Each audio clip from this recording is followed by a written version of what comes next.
E quando esse Espírito passa a habitar dentro de cada um de nós, e ele só habita quando você confessa Cristo como Senhor e Salvador.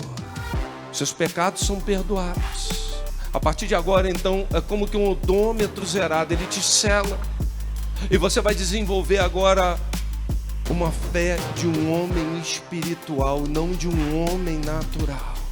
A fé do homem espiritual não tem dissonância cognitiva. Ele percebe que são trevas e o que são luz.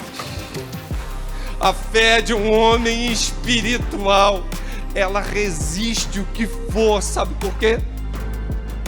Porque os que confiam no Senhor são como os montes de Sião, que não se abalam, mas permanece para sempre.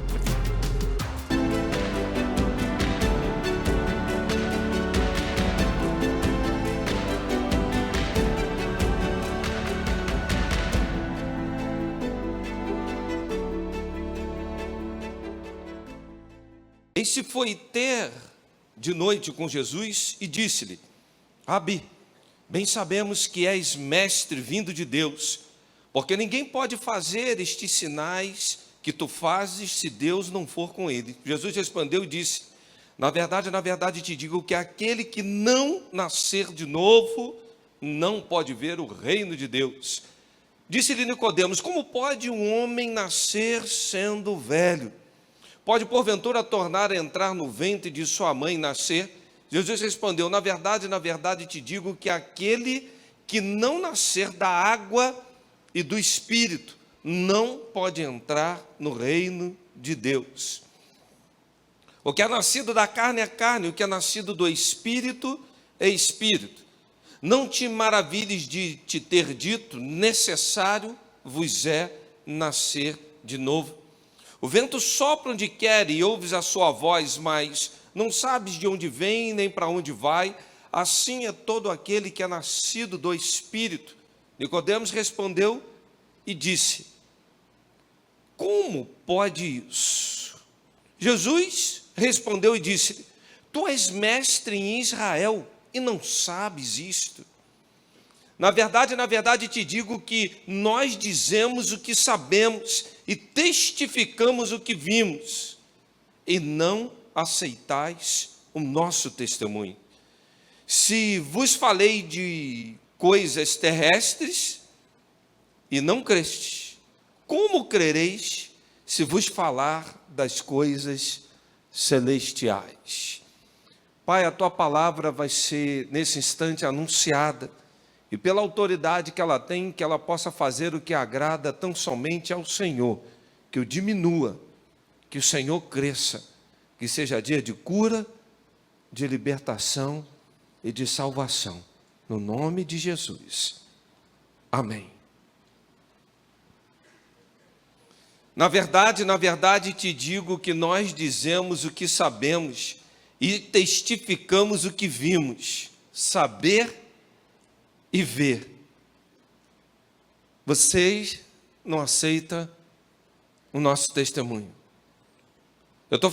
Se eu falei de coisas terrestres, você não crê? Quanto mais se eu falar de coisas espirituais.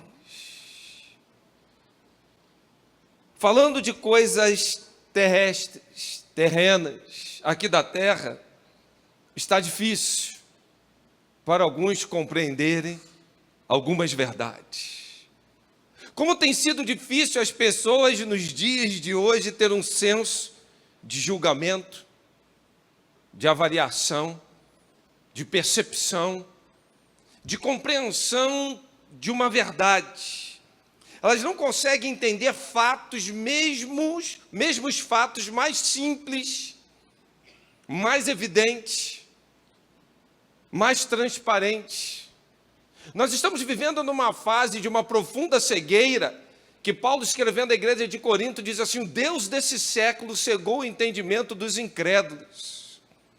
Me parece que é uma cegueira tão profunda, que se a gente estiver falando coisas verdadeiras, os outros não creem. Outro dia eu vi uma pesquisa sendo feita, em que muita gente entrava numa sala e tinha um painel lá, que o painel era vermelho, e todo mundo estava combinando e falava assim, esse painel é verde. E as pessoas entravam naquela sala e perguntavam, que cor é esse painel? Era vermelho. E entrou o primeiro e falou, é verde. Entrou o segundo, falou, é verde. Entrou o terceiro, falou, é verde. Quando perguntou o outro que estava dentro da sala, ele sabia qual era a cor, que era vermelho, ele acabou falando verde, porque todo mundo falou que era verde. Talvez essa seja uma prova de uma dissonância cognitiva. E é o que está acontecendo hoje conosco, com a igreja de Cristo. Não consegue entender fatos que estão patentes, evidentes, nus.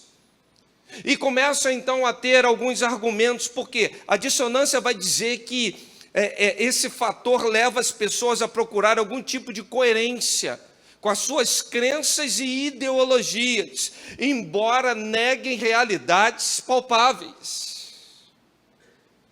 Ou seja, ele já tem aquela formação toda ideológica, e quando vê um fato que confronta com a ideologia dele, ele nega o fato e abraça a ideologia. É isso. Era isso que estava acontecendo com Nicodemos. Pastor, dá para exemplificar melhor? Vou exemplificar. Tem gente que fuma 2, 3 maços de cigarro por dia. Quando ele vê a propaganda escrita assim, fumar dá câncer de garganta. O fato é que fumar dá câncer, e ele sabe disso. Mas a dissonância cognitiva leva-o a negar aquele fato, e ele argumenta da seguinte forma, eu fumo, posso morrer de câncer. E você que pode sair daqui e no trajeto para casa tomar uma bala perdida e morrer na minha frente? Não seria lógico que ele falasse assim, eu vou parar de fumar porque isso está fazendo mal à minha saúde?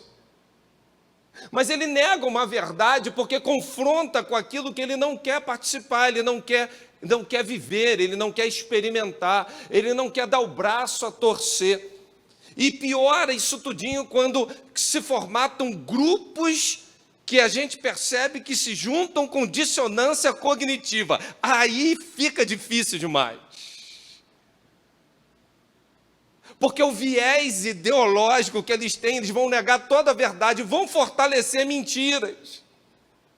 E não conseguem enxergar que aquilo é uma mentira. Aliás, eles estão convictos de que aquilo é uma verdade, sendo que aquilo é uma falsidade, é uma mentira. Eu gosto do princípio do contraditório. Aliás, eu me vejo às vezes lendo livros e assistindo vídeos de pessoas que pensam completamente diferente do que eu penso. Exatamente para exercitar a minha convicção acerca da verdade. Mas no mundo de hoje, cada um tem uma verdade. Aliás, quem é dono da verdade? Se observarmos a questão da verdade, cada um tem a sua. E no final das contas, quando a gente vai falar sobre qualquer coisa, fica assim, você fica com a sua verdade, que eu vou ficar com a minha verdade. E no mundo onde não há uma verdade absoluta, onde cada um tem a sua verdade, o que a gente percebe é que hoje cada vez mais está entrando na igreja, não a verdade absoluta, pelo contrário, há um relativismo profundo. Porque se você tem uma verdade, eu tenho uma verdade, ali tem uma verdade, o outro tem a verdade, afinal de contas, o que é a verdade? Estamos relativizando tudo. E era o que estava acontecendo na vida de Nicodemos e de todo aquele sinédrio. Veio João Batista, eles relativizavam, veio falando a respeito de Cristo. Não, que Cristo é o Messias. Vai vir alguma coisa boa lá da Galileia. Você sabe que da Galileia não vai vir nenhum profeta. Vamos relativizar. Vamos criar um argumento, vamos criar um fato, para a gente tentar, por intermédio desse factoide, negar a verdade de quem é Cristo. Era exatamente esse o diálogo de Jesus com Nicodemos. Eu queria falar de fatos, de coisas evidentes. Eu queria tratar contigo, meu querido, de umas situações que a gente sabe, testifica, mas você não aceita o nosso testemunho.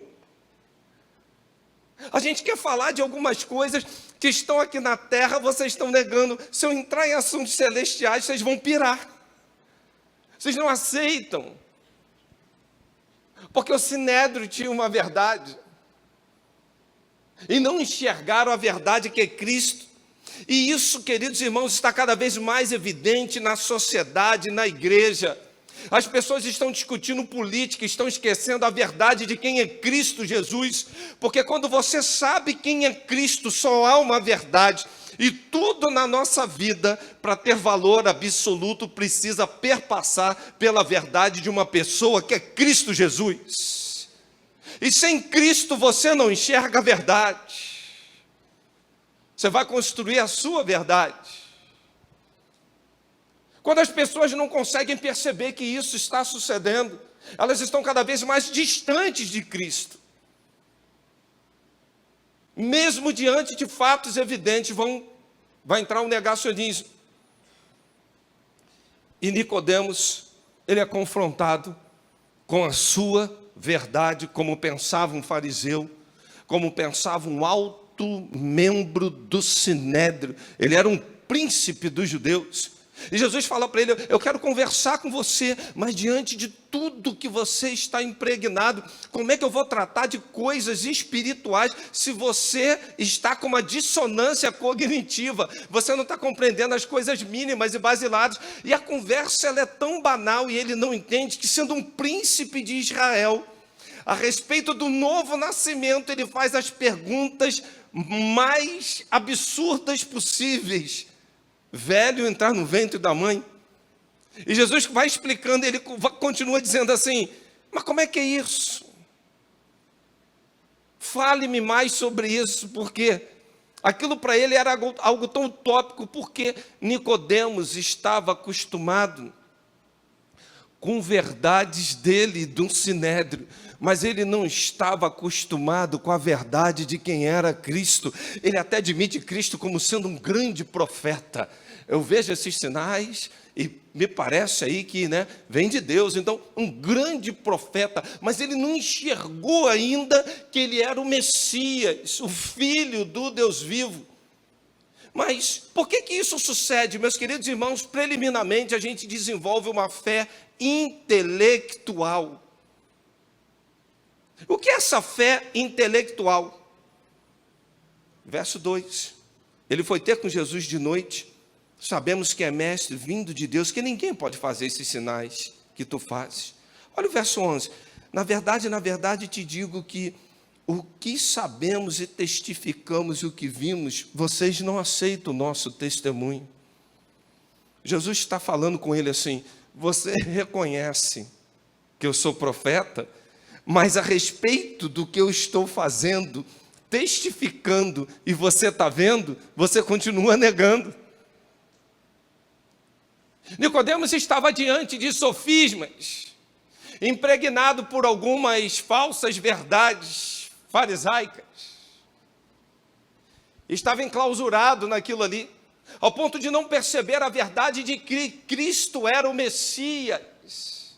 E quando o próprio Deus, o próprio Cristo está falando com ele, e falando: eu quero evoluir com você no assunto, mas olha as coisas como estão evidentes. Ou seja, Nicodemos percebeu que tudo que ele estava vendo só podia vir de Deus. Ele declara isso no texto, mas ao mesmo tempo ele ainda está negando que ele é o Messias. É uma fé intelectual, é uma fé que ela quer buscar uma lógica que nem sempre vai existir. Pastor, o que você está querendo dizer? Que a fé não tem lógica? Não, a fé é dar assentimento à intelectualidade. Aliás, a fé, ela começa na razão. A fé, ela atinge o intelecto. Porque para você acreditar em algo, é preciso raciocinar. Para crer, é preciso pensar.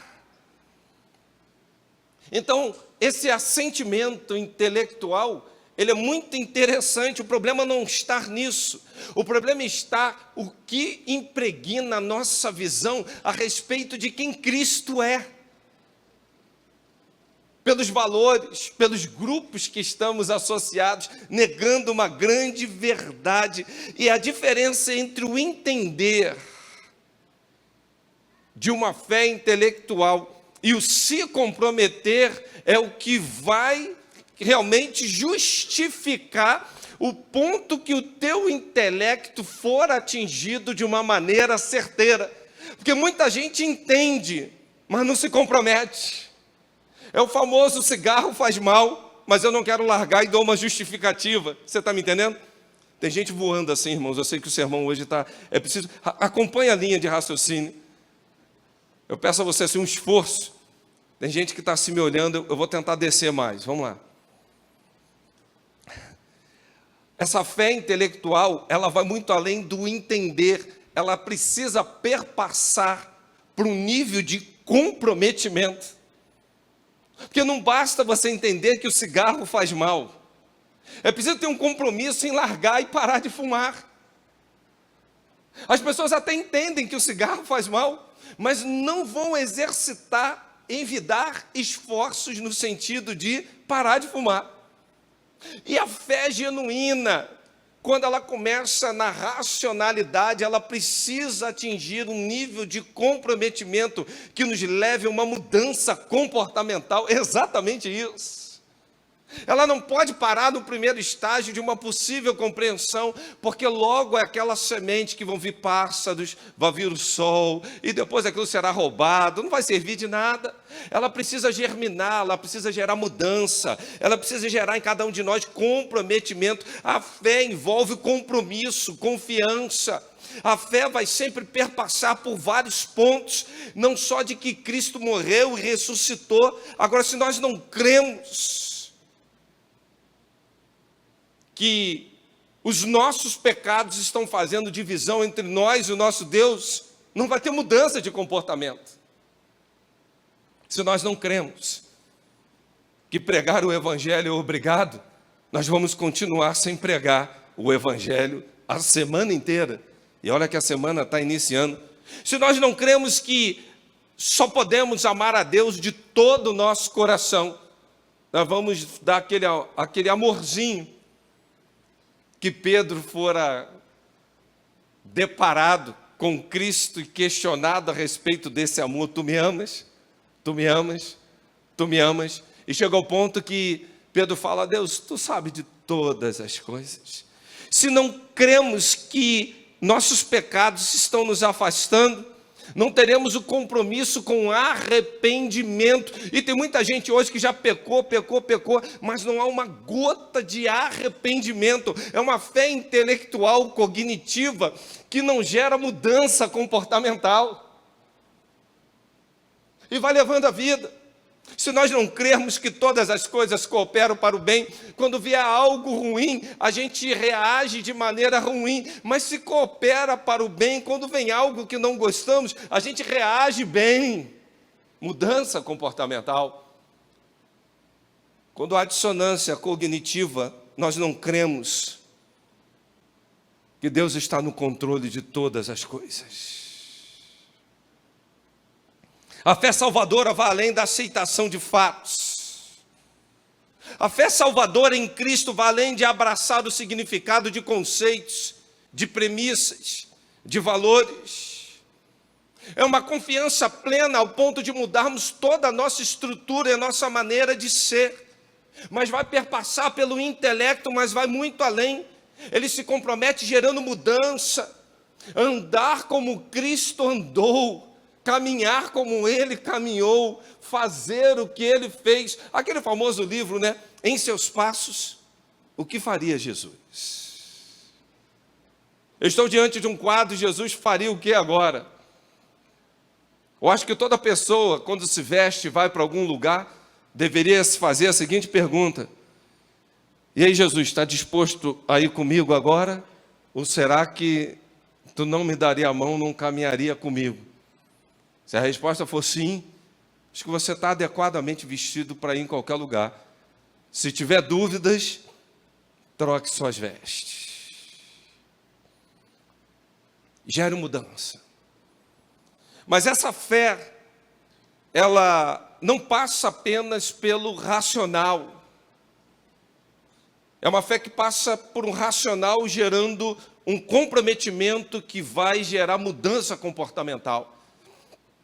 Mas essa fé também atinge a emoção. Por isso que Paulo, escrevendo na igreja de Roma, fala de um culto racional, intelecto, raciocínio.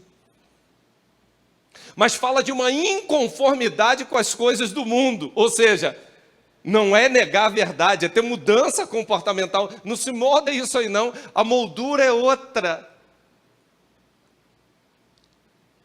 E a igreja às vezes hoje para numa fé intelectual, que é uma fé que não tem essa questão, eles estão se moldando aos padrões do mundo. Vai ter uma festinha, aí entra umas coisas que não era para ter. Vai ter um negócio aqui em casa, aí quando você vai ver, está se moldando ao padrão do mundo. O que é isso? A dissonância cognitiva. Mas quando ela começa a atingir o emocional, eu acho curioso isso, porque esse mesmo Nicodemos, vivendo o drama que ele estava vivenciando, passando por um processo de uma fé que atingiu o seu intelecto, agora vai começar a atingir as suas emoções, ao ponto de no capítulo 7, versos 50 e 52, Nicodemos vai defender Jesus diante do chefe dos sacerdotes e dos fariseus, que queriam prender Jesus. Ele fala assim, aqui não se faz assim não, vocês querem prender sem ouvir? Como é que vocês estão fazendo a coisa desse jeito? Vocês acham que ditadura começou agora, irmãos? É só olhar para o texto de João 3. Vocês acham que ditadores que sofrem, julgam, prendem, começou agora? Vê capítulo 3 e começa a perceber o que aconteceu com Jesus. O próprio Nicodemos fala assim, não é aqui que a gente faz isso. Nicodemos, um deles, antes tinha procurado Jesus, perguntou, a nossa lei condena alguém sem antes primeiro ouvi-lo? Olha aqui, irmãos, verso 51 do capítulo 7, para saber o que está fazendo. Sabe qual foi a resposta dos fariseus? Você também sabe, é o da Galileia? Verifique e descobrirá que da Galileia não surge profeta.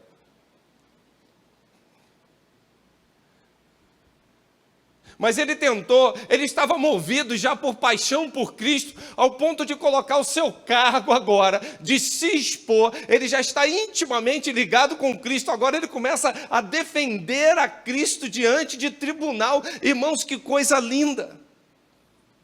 Essa fé está sendo desenvolvida agora e vai mais. Capítulo 19, 39 e 40, Nicodemos leva uma grande quantidade de perfume caro para ungir o corpo de Jesus. Ele levou cerca de 34 quilos de uma mistura de mirra com aloés. Irmãos, lembra do vaso de alabastro? Eu não sei se você já viu o tamanho de um vaso de alabastro. É mais ou menos desse tamanho assim. Era caro demais. Imagina Nicodemos agora levar 34 quilos. Gente, isso aqui valia muito à época.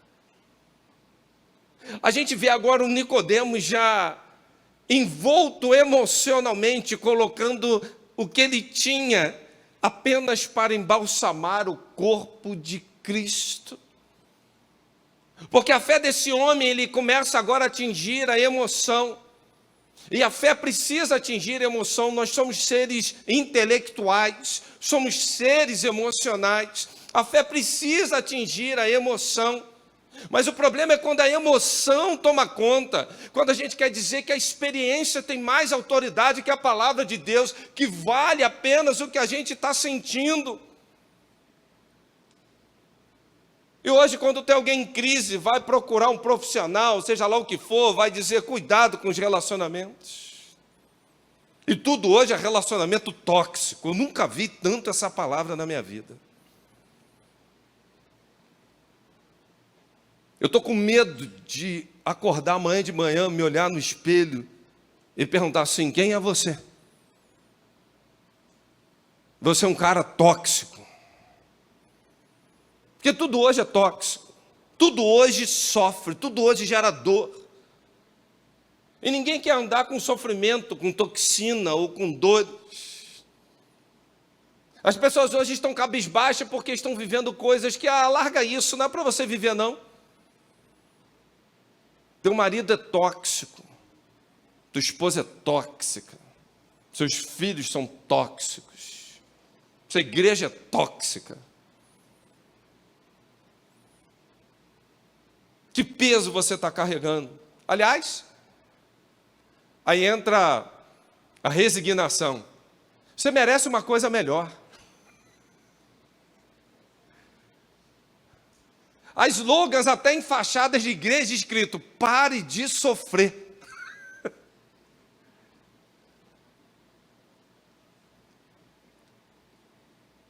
O problema é que a nossa dissonância cognitiva nos leva a acreditar que isso é uma verdade, porque no fundo a gente não quer sofrer, irmão. Quem gosta de sofrer? Só masoquista.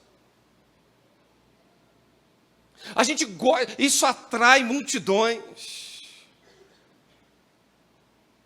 Pastor, o senhor gosta de sofrer? É claro que não. Mas a Bíblia fala que Jesus, ainda que fosse filho, aprendeu por aquilo que padeceu, sofreu. Só tem uma forma da gente crescer espiritualmente na vida, é com sofrimento, é com dor. Só tem um jeito da gente conseguir um padrão mais elevado, experimentarmos mais e mais de Deus, é na dor, é no sofrimento. Imagina Jesus sofrendo, olhando para os discípulos. E que relacionamento tóxico não deveria ser com Judas. Esse miserável vai me trair. Não é melhor mandar ele embora logo?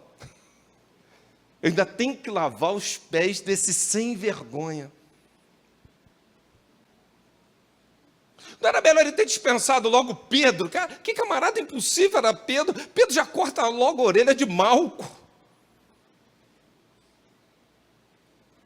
Aliás, Jesus já podia ter largado até também os filhos do trovão, os filhos de Boanerges, né? Tiago. Peraí, a cidade lá te tratou mal, vamos orar agora, vamos incendiar esse povo todo. Jesus, rapaz, não é isso não. Não vai por esse caminho não. Quando olho para a vida de Cristo com os discípulos, quanto peso Jesus carregou de gente tóxica. Gente impulsiva, traidor. O próprio Pedro. Pedro, tu vai me negar. Não vou não, Senhor. Essa turma aqui toda, tá vendo? PIB de Vila da Penha, todo mundo aqui vai te negar. Eu não. Pedro, tu vai me negar, Pedro. Não, eles vão. Eu, Senhor, de jeito nenhum. Negou 3 vezes. Depois Jesus pergunta 3 vezes a ele: tu me amas, tu me amas. Tu me amas. Eu olho hoje para as pessoas e percebo que elas querem entender o mundo ou ter uma fé que tão somente é uma fé extremamente emocional. Uma fé que não vai lhes permitir passar por dores. Não vai permitir passar por covas, por fornalhas, pelas doenças, pelos desempregos, pelas perdas. Porque Deus, na sua soberania, vai permitir a cada um de nós vivermos situações angustiantes, tristes, dolorosas, mas a promessa dele é estar conosco todos os dias. A promessa dele é só te dar o que tu pode suportar, e junto com a prova, ainda manda um escape para que possais suportar. Ele não te promete livrar de fornalha, de cova. É na cova e na fornalha. Tu vai ter que ir. E hoje essa fé emocional, ela quer te livrar da cova, ela quer te livrar da fornalha. E não é fugindo da dor que a gente vai estar bem. Aliás, é na dor que a gente experimenta mais e mais dele. É na dor, na prensa que se extrai o melhor azeite.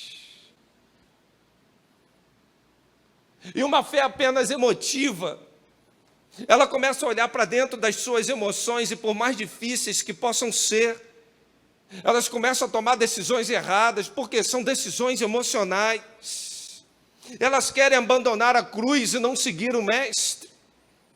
É uma fé que quer largar de mão uma vocação, que quer pensar nela mesma. Olha para a tua dor, para o teu sofrimento. E o mundo que para. Importa é a minha dor. Mas isso não foi o que Jesus nos ensinou. A prática da fé emocional, ela precisa perpassar, sim, pela palavra de Deus. O problema é que as pessoas estão tentando psicologizar a teologia, enquanto deveriam teologizar a psicologia. Porque não tem ciência, não tem filosofia, não tem verdade, não tem princípio que a origem não esteja na palavra de Deus, no Deus que tudo criou. Eu sou fleumático, eu sou sanguíneo, eu sou colérico, eu sou melancólico, eu sou de Cristo, eu tenho fruto do Espírito, paz, amor, longanimidade, benignidade, temperança. Mas o pastor ajuda a compreender, mas não se esqueça que a compreensão última tem que ser na palavra de Deus. Ninguém vai se entender se não for confrontado com a palavra de Deus. Porque se tem uma coisa que traz cura, libertação e salvação, é a palavra. Não é a teoria, não é a filosofia, não é a ciência.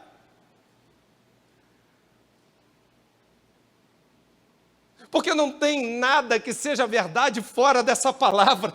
Porque vai passar o céu e a terra, mas a palavra não vai passar.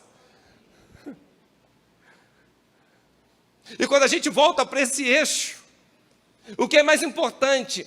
Sentir a dor e largar o sentir a dor e falar, está doendo, Pai, mas eu estou firme com o Senhor. A fé genuína passa pela dor com a convicção de que o Senhor é com ele.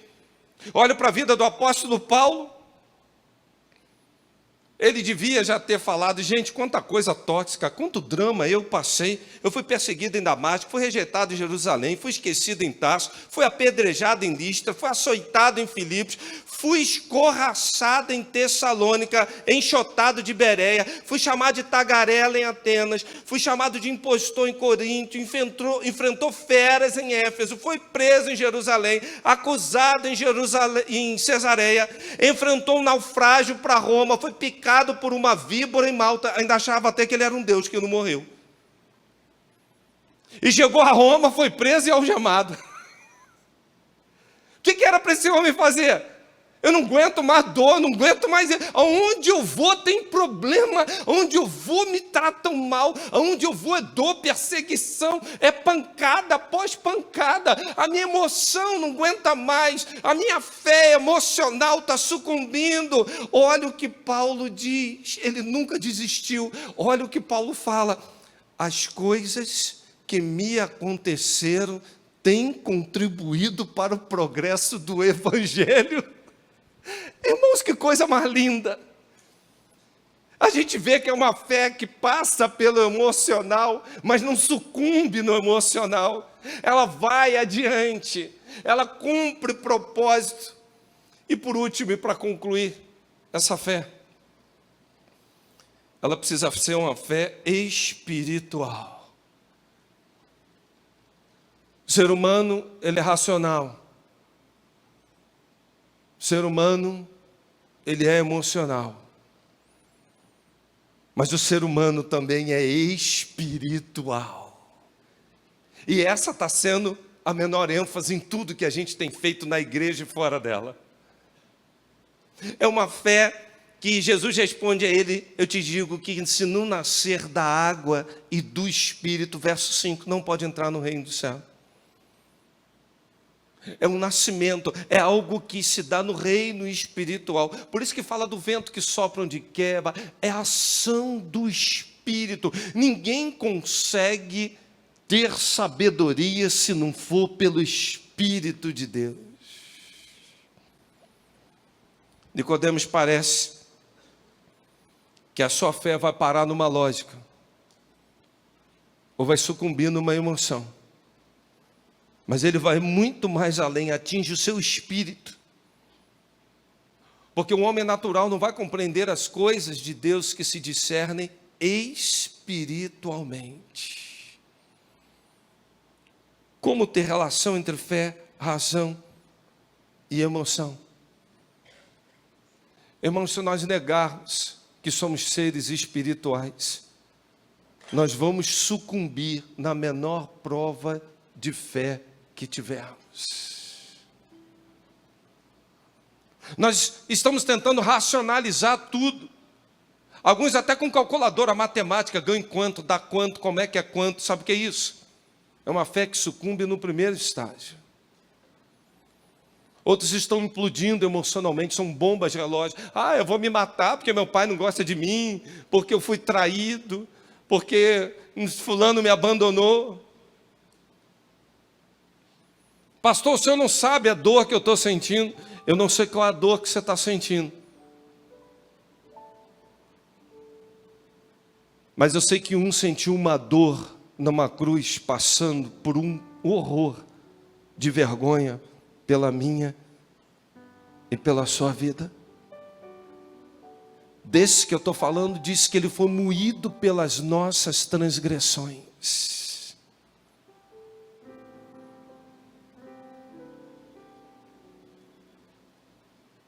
Alguns só estão agindo de uma forma em que tudo tem que ter racionalidade, e quando não há uma lógica, estão sucumbindo. Outros estão agindo de uma maneira tão emotiva que estão colocando a experiência acima da palavra de Deus. Mas é preciso ter uma fé no Cristo, nascer de novo. Nós não podemos separar fé, razão e emoção. Porque a fé genuína, ela atinge intelecto, atinge emoção, mas atinge o nosso espírito, gerando um novo homem, uma nova criatura, um novo nascimento. Fomos regenerados nele, as coisas velhas se passam e eis que tudo se faz novo. Uma nova mentalidade, uma nova propositura, um novo jeito de ser, um novo nascimento. E é por intermédio desse novo nascimento que Nicodemos começa então a experimentar a visão que o raciocínio é importante, que a emoção é importante, mas que a fé vai selar o Espírito Santo.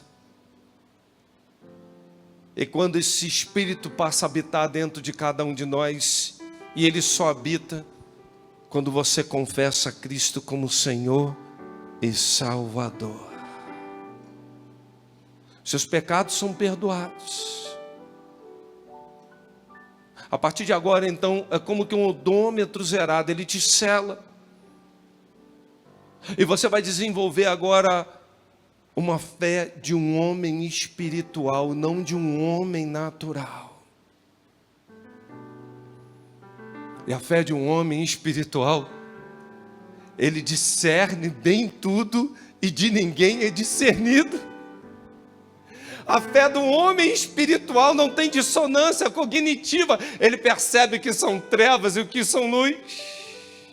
A fé de um homem espiritual, ela resiste o que for. Sabe por quê?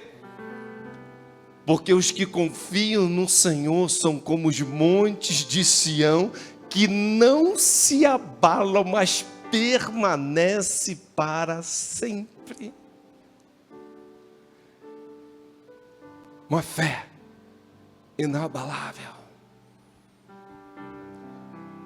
Uma fé que você vai para a cova dizendo: pode me jogar na cova, mas eu não me dobro a ti.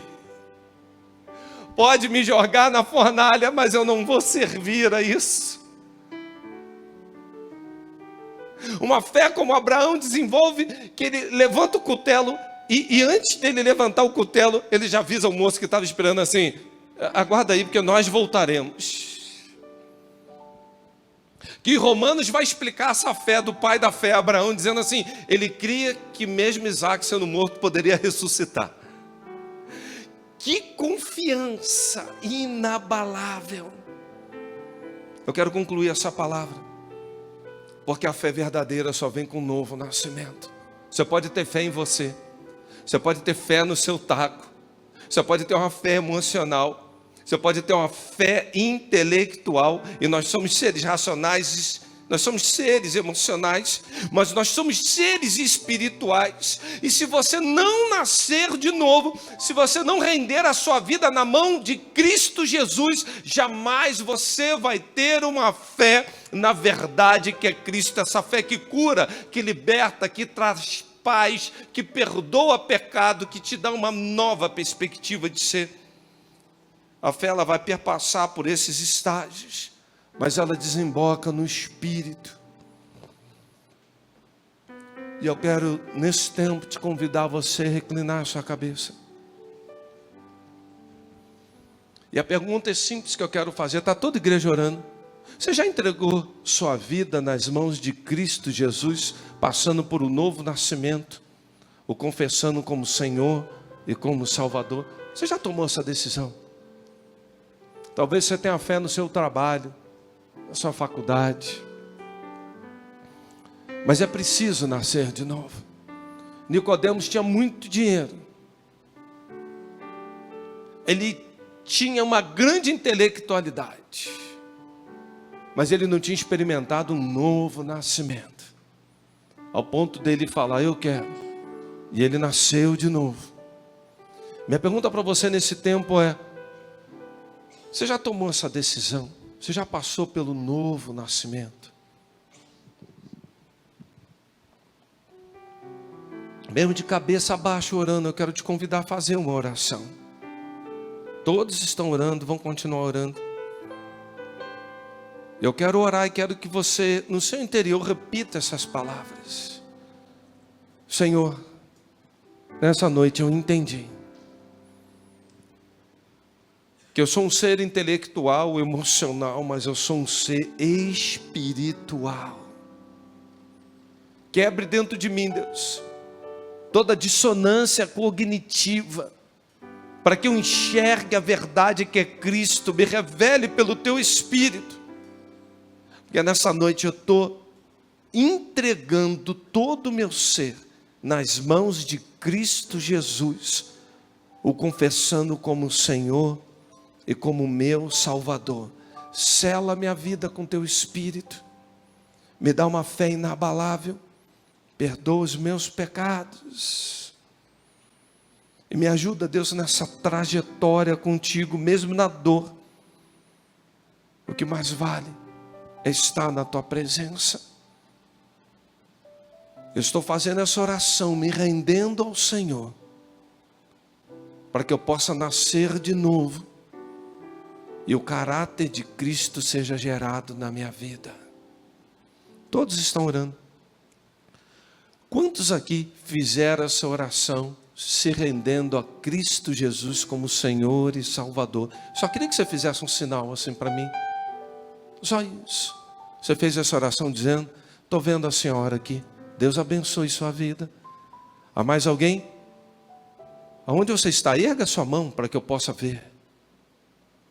Há mais alguém dizendo, eu fiz essa oração, eu estou me rendendo a Cristo. Há mais alguém dizendo, eu fiz, pastor. Quantos estão no chat conosco? Glória a Deus pela sua vida. Há mais alguém que fez essa oração? Quantas pessoas estão no chat dizendo, pastor, eu fiz, eu estou me rendendo. Eu quero viver para a glória dele, eu preciso experimentar isso. Há mais alguém? Não vou insistir. Nós vamos ficar de pé, nós vamos adorar o Senhor. Em meio a essa adoração, se você tomou essa decisão, fez essa oração, eu quero apenas te parabenizar e orar pela sua vida. Vamos adorar o Senhor.